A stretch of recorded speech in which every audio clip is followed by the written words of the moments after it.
আপনাদের কতগুলো কথা জীবনযাত্রায় হয় সেগুলোকে আমি আগেও বলেছি। মানুষকে দেখবেন, বিজ্ঞাপনে দেখবেন এমআরএফ টায়ারকে সবাই চেনে, ব্রিটানিয়া বিস্কিটকে সবাই চেনে, কিন্তু ওরা তাও কেন বিজ্ঞাপন দেয়? ফর হ্যামারিং, মনে করানোর জন্য আমি ব্রিটানিয়া বিস্কিট, আমি এখনো আছি, আমাকে খাও। আমি এমআরএফ টায়ার এখনো আছি, তোমার গাড়ির চাকায় লাগাও। It's a hammering, horse power, আর মোটিভেটেড করা। আমি ঠিক সেরকম আমাদের কিছু আলোচনাকে বরং বছরে 2-3 বার তুলে ধরি আপনাদের কাছে, আলোচনা করি। দেখবেন বহু স্টুডেন্ট আছে যাদের পড়াশোনা করার, যাদের নলেজ,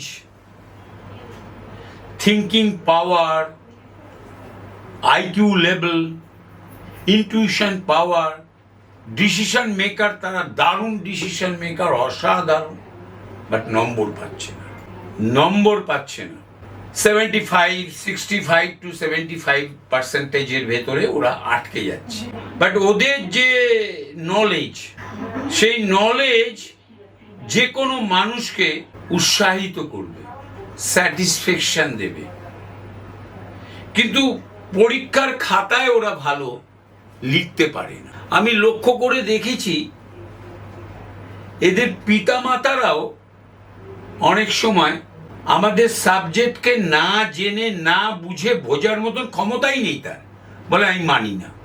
আমি অনেককে জিজ্ঞেস করেছি সকাল হয় কেন, বলে সূর্য আলাদা হয়েছে, ওইটাই তো আমাদের সাবজেক্ট। পূর্ণিমা কখন হয়, বলে 15 দিন পর। আচ্ছা, ওটাই আমাদের সাবজেক্ট। এইবার দ্রাঘিমাংশ অক্ষাংশ যখন আপনি ঢুকবেন, সেটা যদি জানতে না পারেন আমাদের সাবজেক্টকে গালাগাল করবে। অর্থাৎ তাদের হরোস্কোপে আমি বেশিরভাগ দেখেছি বুধ, শুক্র, রাহু এবং মঙ্গলের একটা কানেকশন পাওয়া যায়।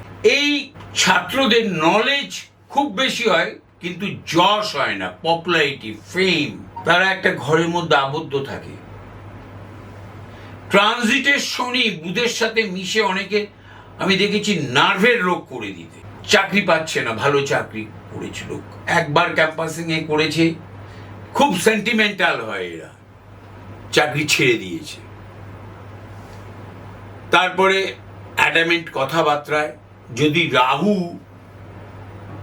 মঙ্গলাদৃষ্ট হয়, আমি রাহুর দৃষ্টি মানি না। আমি অনেকে, ভারতবর্ষে কেন পৃথিবীর অনেক বড় বড় জ্যোতিষী মানে না। রাহু শ্যাডো, ওর চোখ নেই, ওর রে নেই। রেটাকেই আমি অনেক সময় বলি দেখছে চোখ, আর কি বলি, রেটাকেই আমরা দৃষ্টি বলি। আমার এই ইমোশন, আমার এই অ্যাস্ট্রো ফিলসফিকে ধরতে হবে, বুঝতে হবে। যদি রাহু মঙ্গলের দৃষ্টি রাহুর সাথে থাকে বা একসাথে রয়ে গেল,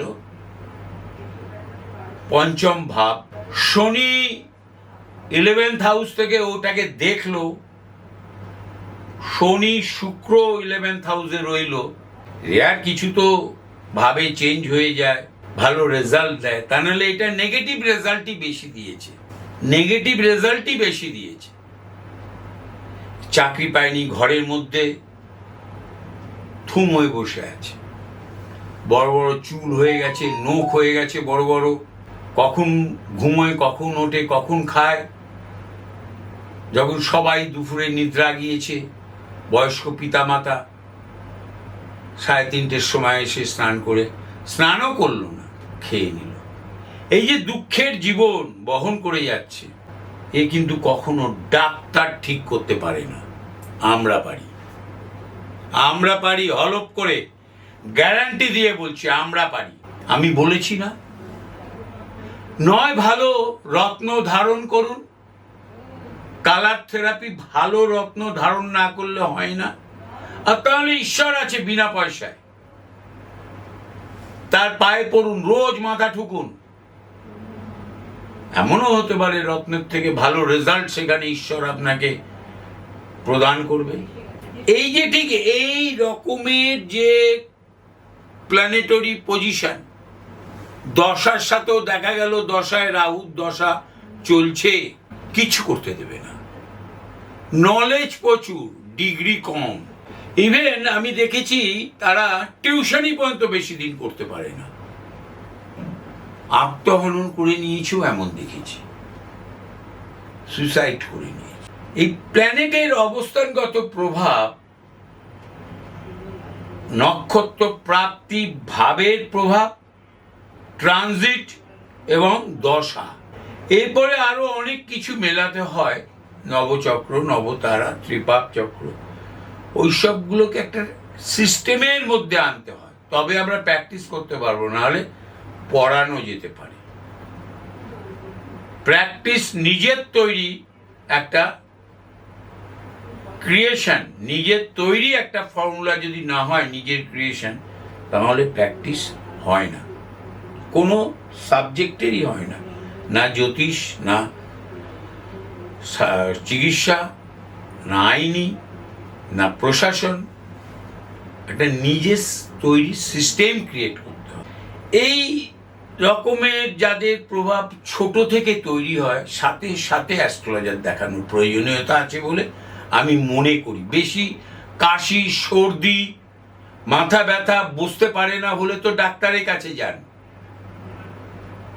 যখন আপনার সন্তান মনে রাখতে পারছে না, হঠাৎ করে করে রেগে যাচ্ছে, ক্রোধ করে বাড়ির এক কোণে চুপ করে বসে থাকছে, বৃহৎ পরিমাণ খেয়ে নিচ্ছে, সব সময় ভুলে যাচ্ছে, সেগুলো কিন্তু ডাক্তার বা কাউন্সিলিং করলে হয় না।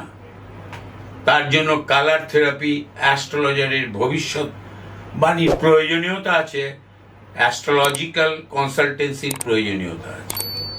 নমস্কার।